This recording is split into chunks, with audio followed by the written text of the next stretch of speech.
khususnya di hari Jumat. Ada malaikat yang punya tugas membawa salawat kita kepada Nabi Muhammad. Jangan disia-siakan. Diangkat segala kesusahan, dihilangkan segala kesulitan, dilunasi hutang, disumbuhkan penyakit.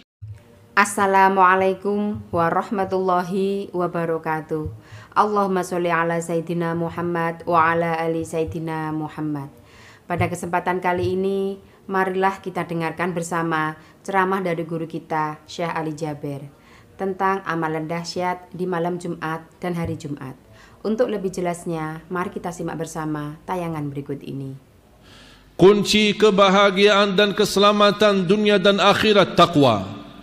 Kunci diterima amal ibadah kita di sisi Allah taqwa. Innama yataqabbalullah minal muttaqin. Jaminan keluar dari segala kesulitan dan kesusahan taqwa. Wa man yattaqillah yaj'al lahu makhraja.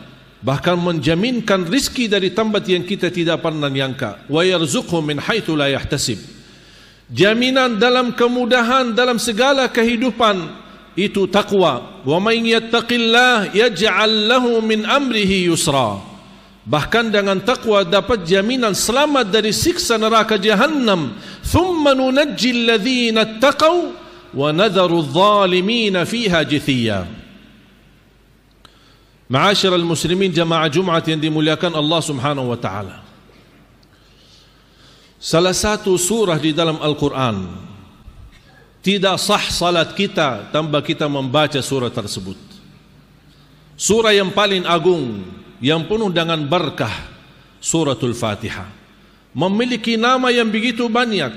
Al-Fatihah, Ummul Kitab, Ummul Quran, Al-Waqiyah, Ar-Raqiyah, Asy-Syafiyah, Al-Kafiyah, As-Salah. Salah satu nama Suratul Fatihah As-Salah. Artinya tidak sah salat kita tanpa membaca Suratul Fatihah.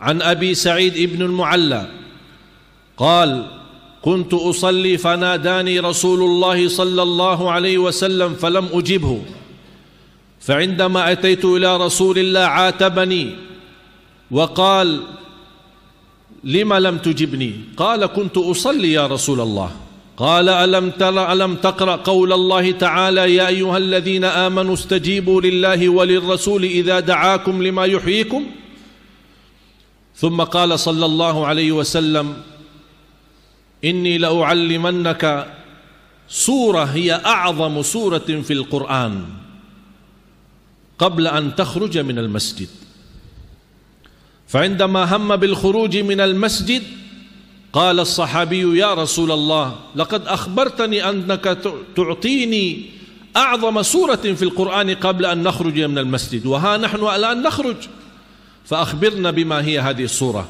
فقال صلى الله عليه وسلم الحمد لله رب العالمين الفاتحة أم القرآن وهي القرآن العظيم والسبع المثاني الذي أوتيته. Sebagaimana diriwayatkan Imam Bukhari, ketika Abu Sa'id ibn al-Mu'alla sedang salat dan dipanggil oleh Rasulullah SAW dan dia tidak menjawab, dan ketika selesai salatnya menghadap Rasulullah SAW dan Rasulullah SAW memberi teguran, kenapa tidak menjawab aku tadi saat saya panggil? Beliau berkata, ya Rasulullah, saya sedang melaksanakan salat. Rasulullah SAW mengingatkan firman Allah, ya ayyuhalladzina amanu istajibu lillahi walirrasuli idza da'akum. Segera jawablah Allah dan Rasulnya ketika dipanggil. Dan Rasulullah SAW berkata, wahai Abu Sa'id, apakah kamu ingin tahu apa surah yang paling agung di dalam Al-Quran? Kata Abu Sa'id, ya Rasulullah. Kata Rasulullah, saya ingin nanti sampaikan sebelum kita keluar dari masjid. Di saat tiba dan mereka mau keluar dari masjid, ternyata Abu Sa'id saking haus ilmu dan begitu luar biasa perhatiannya terhadap apa yang ingin disampaikan oleh Rasul, beliau menahan Rasulullah di depan pintu keluar. Dan dia mengingatkan, ya Rasulullah, tadi akan menyampaikan sesuatu ilmu bagi saya. Tolong apa itu ya Rasulullah? Rasulullah SAW menjawab, Al-Fatihah. Alhamdulillahi Rabbil Alamin. Hiya sab'ul mathani wal Qur'an al-azim alladhi utitu. Rawahul Imam al-Bukhari. Jamaah sekalian, ini menunjukkan dasar hadis ini betapa mulianya suratul Fatihah, surah yang paling agung di dalam Al-Quran. Bahkan Di hadis yang lain Abdullah bin Abbas berkata, kami sedang duduk bersama Rasul dan ada malaikat Jibril. Faqala Jibril, di saat dia berbicara sama Rasulullah SAW, terdengar suara dari langit seperti pintu baru terbuka. Faradhara Jibril ila as-sama, faqala ya Rasulullah, hadha babun lam yuftah abadan illa al-yawm, lam yuftah qad qabla dhalik. Tidak pernah pintu ini terbuka sebelum hari ini. Hari ini saja baru terbuka pintu ini.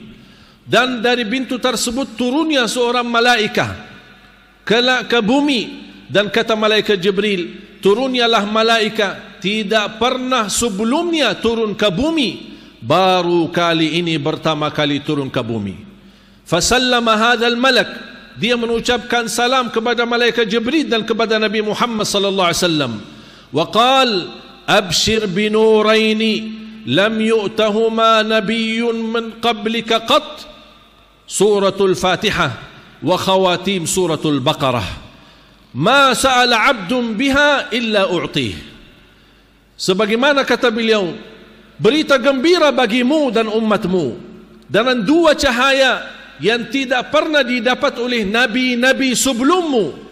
Cahaya yang pertama suratul Fatihah, cahaya yang kedua surah atau ayat-ayat yang terakhir daripada suratul Baqarah. Barang siapa yang memohon kepada Allah melalui dua cahaya ini, pasti diijabah oleh Allah Subhanahu wa taala hajatnya. Rawahul Imam Muslim. Yang lebih bergembira lagi, Al-Fatihah adalah salah satu surah, bahkan satu-satunya surah yang kita bisa membacanya dan sambil berdialog dengan Allah Subhanahu wa taala.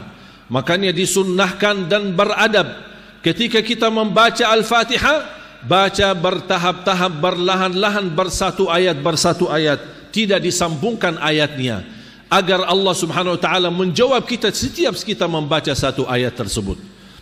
Sebagaimana bersabda Rasulullah SAW dari hadis Abu Hurairah yang diriwayatkan Imam Muslim, wa ahlus sunanil arba'ah, qala Rasulullah sallallahu alaihi wasallam, qala Allah Ta'ala, hadis qudsi, qasamtu as-salata baini wa baina 'abdi nisfain. Aku telah membagikan salat itu menjadi dua bagian. Qasamtu as-salata baini wa baina 'abdi nisfain. Fa idza qala 'abdi alhamdulillahi rabbil alamin, qala Allah hamadani 'abdi. Ketika hamba membaca alhamdulillahi rabbil alamin, Allah langsung jawab, hamadani 'abdi, hambaku telah memujiku. Wa idza qala 'abdi ar-rahmanir rahim, qala Allah athna 'alayya 'abdi, hambaku telah memuliakanku. Wa idza qala maliki yaumiddin, qala Allah majjadani 'abdi, hambaku telah mengagungkanku. Iyyaka na'budu wa iyyaka nasta'in, Allah terus jawab, ini hadza baini wa baina 'abdi wa li 'abdi ma sa'al. Ini antaraku dan hambaku, dan apa yang dia minta aku jawab, aku berikan. Apa yang dia minta, habis dia memuji dan mengagungkan dan memuliakan Allah.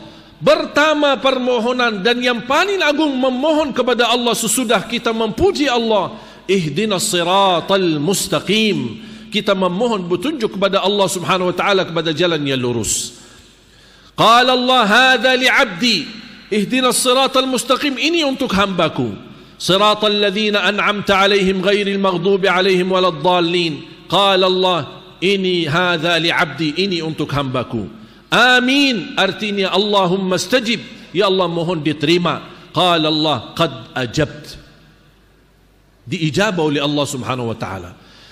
Di dalam suratul Fatihah ada dua macam doa, doa ibadah dan doa masalah. Apa beza doa ibadah dan doa masalah? Doa ibadah yang isinya memuji Allah dengan segala pujian, tapi tidak ada permintaan sesuatu di dalamnya. Dan satu kata yang mewakili segala pujian bagi orang-orang yang tidak bisa memuji Allah dengan perkataan yang indah, dengan perkataan yang sempurna, dengan perkataan yang agung.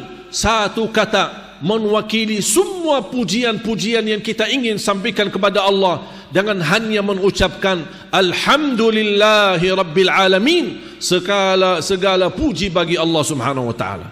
Bagi orang yang awam yang merasa dirinya tidak bisa memuji Allah, jangan sedih, jangan khawatir. Dan sebanyak-banyak mengucapkan alhamdulillahi rabbil alamin, anda sudah mewakili segala pujian dan memuji Allah dengan perkataan yang tersempurna dan yang terbaik. Dan itulah yang disebutkan doa ibadah, yang kita puji Allah tapi tidak di dalamnya ada permintaan. Dan yang kedua doa masalah, yang isinya memohon sesuatu kepada Allah Subhanahu wa taala. Dan sebaik-baik doa selalu diawali dengan doa ibadah, memuji Allah, baru kita masuk kepada tahap meminta kepada Allah. Dan sebaik-baik permintaan ihdinas siratal mustaqim, baru memohon kepada Allah sesuatu yang lain yang kita harapkan. Ma'asyiral muslimin yang dimuliakan Allah Subhanahu wa taala, Al-Fatihah merupakan doa bagi kita semua. Bagi orang-orang yang tidak bisa berdoa, yang tidak bisa mempanjatkan permohonannya kepada Allah, tapi keinginannya banyak, hajatnya banyak, keperluannya banyak, tapi dia tidak mengerti bahasa-bahasa doa yang pas atau yang paling enak atau yang paling tepat untuk kita memohon kepada Allah. Jangan khawatir, jangan kita membaca Al-Fatihah, apapun yang kita niatkan akan Allah kabulkan hajat kita. Bukan hanya untuk orang yang sudah wafat kita bacakan Al-Fatihah, kita yang masih hidup perlu membacakan Al-Fatihah sebagai obat untuk diri kita, sebagai ruqyah buat diri kita, bahkan sebagai obat untuk melindungi anak-anak kita dari segala bahaya dan keburukan. Al-Fatihah mewakili segala doa bagi orang-orang yang tidak bisa berdoa kepada Allah dalam bahasa Indonesia maupun bahasa Arab. Makanya jamaah sekalian, jangan disia-siakan. Bahkan ada sebagian ulama menjadikan Al-Fatihah wirid sehari-harinya, dari habis subuh sampai terbit matahari di pagi hari, menjadikan wirid berkali-kali membacakan Al-Fatihah untuk dirinya dan untuk keluarganya. Al-Fatihah memang surah yang paling agung, sebagaimana ayat Al-Kursi, ayat yang paling agung di dalam Al-Quran. Ma'asyiral muslimin, jangan sia-siakan suratul Fatihah. Mari kita sama-sama menhayati 17 kali kita baca dalam sehari-hari kita, dalam salat fardu kita. Tapi gimana kita belum merasakan tersentuh hati kita saat kita berbicara langsung sama Allah dan Allah menjawab kita di setiap satu ayat yang kita baca dari suratul Fatihah. Rasakan keindahannya, keberkahannya, keagungannya dan kemuliaannya suratul Fatihah ini. Kita memang membutuhkan cahaya suratul Fatihah ini dalam kehidupan kita. Mudah-mudahan dengan keberkahan, kekuatan dan keagungan suratul Fatihah, kita dapat diantarkan oleh Allah kepada husnul khatimah dan mendapatkan pahala menjadi orang-orang yang baik dan salih-salihah, dan juga menalirkan pahala bacaan Al-Fatihah kita untuk kedua orang tua kita, untuk para guru-guru kita, ulama-ulama kita. Dan mudah-mudahan dengan kita selalu membaca Al-Fatihah, Allah lindungi negeri kita Indonesia dari segala bahaya, bencana dan segala bala dan musibah. Dan selalu kita membacakan Al-Fatihah, apapun yang kita niatkan pasti Allah kabulkan. Ada orang membaca demi hidayah, ada orang yang membaca demi petunjuk, ada orang yang membaca demi kemudahan rezeki, ada orang yang membaca untuk merubah doa bagi orang tuanya, ada orang yang membacanya untuk anaknya, ada orang yang membacanya supaya dia selamat dan lancar segala urusannya. Apapun yang kita niatkan, kita ingat firman Allah, qul huwa lilladzina amanu hudan wa shifa. Al-Quran itu dan segala isinya, apalagi surah yang paling agung, petunjuk dan syifa, obat dari segala penyakit batin maupun penyakit zahir. Mudah-mudahan kita selalu menjadi orang-orang yang mencintai Al-Quran, mencintai suratul Fatihah, dan bisa menjadikan Al-Fatihah sebagai wirid kita sehari-hari, agar kita selalu dalam kehidupan kita dilindungi oleh Allah dan mendapatkan keberkahan lahir dan batin daripada suratul Fatihah. Salah satu amalan yang terbaik di hari Jumat adalah sebanyak-banyaknya bersalawat kepada Nabi Muhammad sallallahu alaihi wasallam. Rasulullah sallallahu alaihi wasallam bersabda di hadis yang diriwayatkan Imam Muslim, "Man shalla alayya wahidah sallallahu alaihi biha 10." Barang siapa yang salawat kepadaku 1 kali akan mendapatkan 10 kali rahmat. Itu kalau di hari-hari biasa.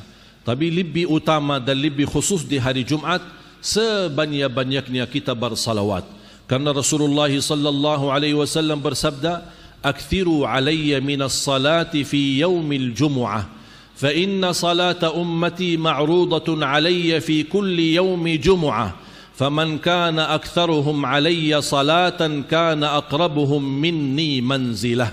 Hadis Hasan di kitab Sahih At-Targhib. Ini salah satu berita gembira dari hadis Rasulullah SAW yang hasan ini. Bagaimana kita sebanyak-banyaknya kita bersalawat berarti akan menjadi posisi yang terdekat sama Rasulullah SAW. Sebanyak-banyaknya kita bersalawat khususnya di hari Jumat. Makanya ada seorang guru saya, seorang ulama, Syekh Muhammad ibn Muhammad Al-Mukhtar Al-Shanqiti, seorang ulama di Masjid Nabawi. Ketika kami duduk di majlis dan beliau dikenal sebagai ahli zikir dan sangat luar biasa cintaannya beliau kepada Rasulullah dan Ahlul Bait. Sambil beliau pernah berkata, ketika ditanya sama seorang yang duduk di majlis, mana yang lebih utama di hari Jumat? Banyak baca Quran atau banyak bersalawat? Beliau langsung menjawab dengan tegas, sebaik-baiknya di hari Jumat khususnya lebih baik banyak bersalawat kepada Nabi Muhammad daripada banyak membaca Al-Quran. Apa alasannya? Karena kata beliau, itulah permintaan Nabi kita Nabi Muhammad sallallahu alaihi wasallam. Akthiru alayya minas salati fi yaumil jumu'ah. Banyak salawatlah kepadaku di hari Jumat. Kenapa khususnya di hari Jumat? Karena setiap hari Jumat Rasulullah SAW bisa mengenal salawat kita. Ada malaikat yang punya tugas membawa salawat kita kepada Nabi Muhammad di Madinah. Ya Rasulullah, ini salawat si fulan dari Solo. Ini salawat si fulan dari sana, dari sini. Dan Rasulullah SAW bisa mengenal nama kita karena kita bersalawat khususnya di hari Jumat. Ini keistimewaan yang saya harap jangan disia-siakan. Pagi berdiri, duduk di manapun kita berada, terus kita bersalawat. Baki Sayyiduna boleh, tidak baki Sayyiduna boleh. Mau yang panjang boleh, mau yang pendek boleh. Mana yang anda suka, silahkan. Sebanyak-banyaknya salawat.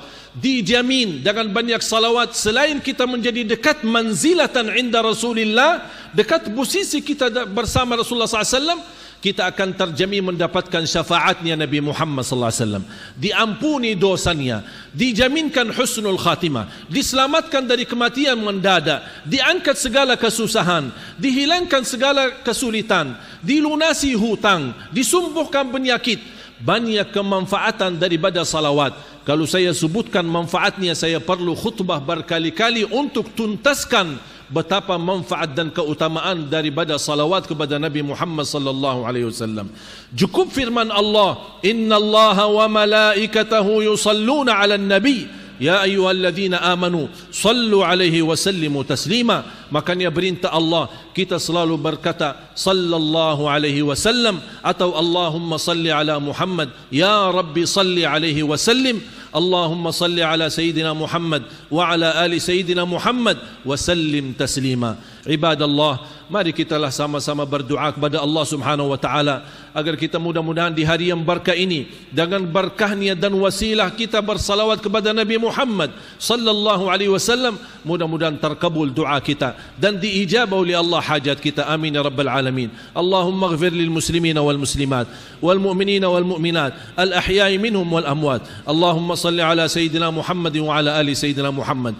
Ya Allah, aku mohon, ya Allah, aku mohon dengan nama-Mu yang agung dan mulia untuk semua jamaah, sebagaimana diberikan kemudahan kita sama-sama berkumpul di Masjid Jami' As-Sagaf ini, berilah kepada kami kemudahan sama-sama bertemu kembali di dalam surga-Mu ya Allah bersama Nabi Muhammad sallallahu alaihi wasallam. Ya Allah, berkahi umur kami, berkahi rizki kami, berikan kemudahan bisa ke tanah suci, haji dan umrah dan ziarah Nabi Muhammad dan ziarah Nabi Muhammad sallallahu alaihi wasallam برحمتك يا أرحم الراحمين. Allahumma salli ala Muhammad wa ala ali Muhammad. Ya Allah, tuliskan nama-nama kami dan keluarga kami, orang-orang yang mendapatkan syafaat Nabi Muhammad sallallahu alaihi wasallam, karena salat kami perlukan nanti di hari kiamat, di hari yang sangat susah dan hari yang sangat sulit. Ya dzal jalali wal ikram. Allahumma inna nas'aluka al-'afwa wal 'afiyah wal mu'afata ad-da'ima fi ad-din wad dunya wal akhirah. Allahumma ahyina muslimin wa tawaffana mu'minin wa adkhilna bi rahmatika fi ibadika as-salihin. Ya Allah biha, Ya Allah biha, Ya Allah bihusnil khatimah. Allahumma salli ala Sayyidina Muhammad wa ala ali Sayyidina Muhammad. Rabbana taqabbal minna innaka antas samiul alim wa tub alaina innaka antat tawwabur rahim. Ya Allah, berilah kepada negeri kami Indonesia pemimpin yang takwa, pemimpin yang adil, pemimpin yang amanah, pemimpin yang ikhlas dan jujur untuk agamamu, dan ikhlas dan jujur melayani rakyatnya, ya dzal jalal wal ikram. Lindunilah negeri kami dari segala bala dan musibah. Jadikan negeri kami Indonesia negara ma'mur, baldatun tayyibatun wa rabbun ghafur. Demikian pembahasan kita kali ini. Semoga kita semua bisa istiqomah mengamalkannya. Amin, amin, ya rabbal alamin. Wassalamualaikum warahmatullahi wabarakatuh.